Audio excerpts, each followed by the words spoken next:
Hey, my name's James Nicholson and welcome to my YouTube channel. In this video, we're going to talk about property refinancing. How does it all work and how can you use it to grow a substantial property portfolio? Now, this channel is all about my investment journey. We're taking you on a journey with us to see all the good, the bad and the ugly of property investing. Now, we've built a portfolio as well for my two daughters. We've got Emily, who is 1 year old, and we've got Georgia, who is 21 years old. Now, we just finished a deal for Georgia, which was a house up in Doncaster. You can see all about that, see how we built it.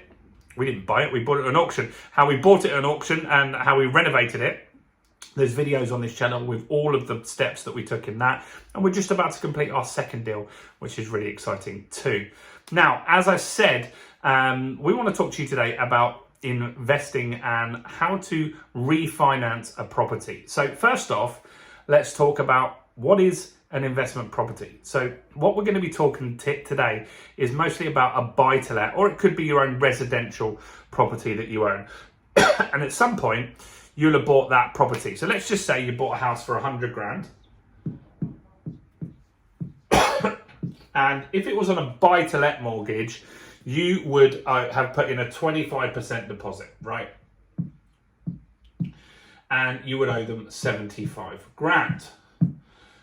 Now, what will happen is eventually that house will go up in value. And in 10 years, that house is likely to be worth 200 grand, because on average in the UK, every 10 years, house prices double in value. So ask your mum and dad what they paid for a house. Ask your granny and grandpa what they paid for their house. I'm sure we had comments on here recently. I'd love to know, actually, what did your parents buy their house for, or your grandparents? Do comment below if you know. But we had people comment recently saying that their grandparents bought a house for 2 grand back in the day. Imagine how many of those would you bought? A lot, if you could, right?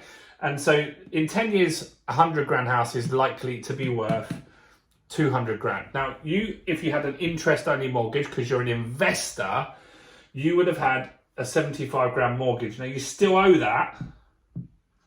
You still owe that, right? Because when you have an interest-only mortgage, all you're paying each month is the interest on the property, the interest only. So this value isn't going down. Now, you've got a house with 125 grand equity, right? So what refinancing's goal is to release equity that you can use to do other stuff. And the other stuff shouldn't be buying Ferraris, it shouldn't be buying holidays, it should be buying more investment properties.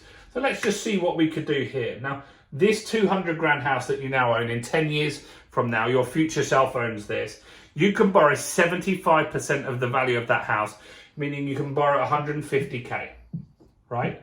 Now you owe 75 grand. So if you borrowed 150 grand, you would pay off this 75k over here. You have a new mortgage for 150, but you'd also have 75k left over sitting in your bank. And this is called a refinance. Now what you can then use is this 75 grand here to now go off and buy another investment property. Now, houses aren't 100 grand anymore. They're now 200 grand because the value of houses has gone up because of inflation, right? So houses are now 200 grand. So you could buy a house for 200 grand. You need a £50,000 deposit, right? So you could have another 200 grand house here. You've got to put in 50 grand over here. So you'd have 50k deposit, 150 mortgage, and you would still have 25k left over that you could go and buy a smaller asset. Maybe you could find another 100 grand house somewhere else in the country, right? And so what you can do here is now you would have 2 houses worth 400 grand in total going up in value, and they're going to keep going up in value every 10 years. Hopefully they should double in price. Now, for an easy life, that's the easy way to do it, right? You buy a 100 grand house, it doubles to 200 grand, you take the money out at year 10, and then you go again. And then each time it gets bigger, right? So first time round, you've got 2 houses now. Second time round, you're gonna have 4 houses, then you're gonna have 8 houses. But you could also get this done a lot faster. So how could you potentially do that? Well, if you took this 100 grand house up here, and rather than waiting 10 years for this house to go up to 200,000, you could add value to that house. So you could find a 100 grand house somewhere, but maybe it doesn't have a nice kitchen, maybe it doesn't have a nice bathroom, maybe the carpets are awful, maybe it stinks, like the house I bought in Doncaster recently. And so then you're going to renovate that property, and you could bring that house maybe up to being worth 150k in 3 weeks, 4 weeks, 5 weeks, 6 weeks, just by doing the work that needs doing. Maybe it's adding some double glazing. There's tons of different things that you could do. Or another way that I add value to properties is to buy flats and then add additional bedrooms, or houses and add additional bedrooms into those properties. So for example, I bought a 1-bedroom flat.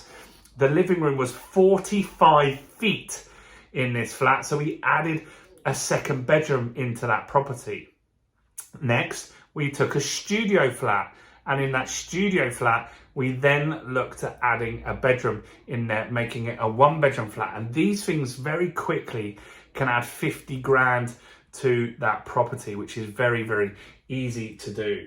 So this is how you can refinance. So what happens is when the value of the house goes up, at that stage, you then go back to a mortgage broker, because the bank will lend you 75% of the value. So if it's a 100 grand house, they'll lend you 75. If it's a 200 grand house, they're going to lend you 150. If it's a 300 grand house, they're going to lend you like a similar amount, right? And so that's important that you understand. Sorry, my Tesla out there is going off, so someone must have knocked it.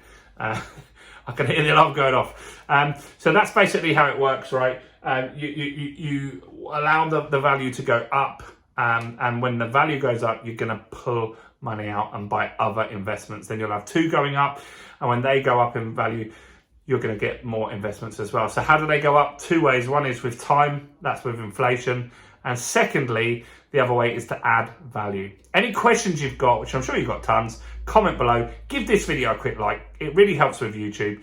Give that a little like over there. Subscribe if you didn't earlier. And if you're interested in coming to a live property event with me, do comment below. I've not got dates yet, but I'm thinking about running a live property event. So if you comment below saying that you would come, that's going to get me more likely to do it as well. Thanks for watching. Go and check out this video right here.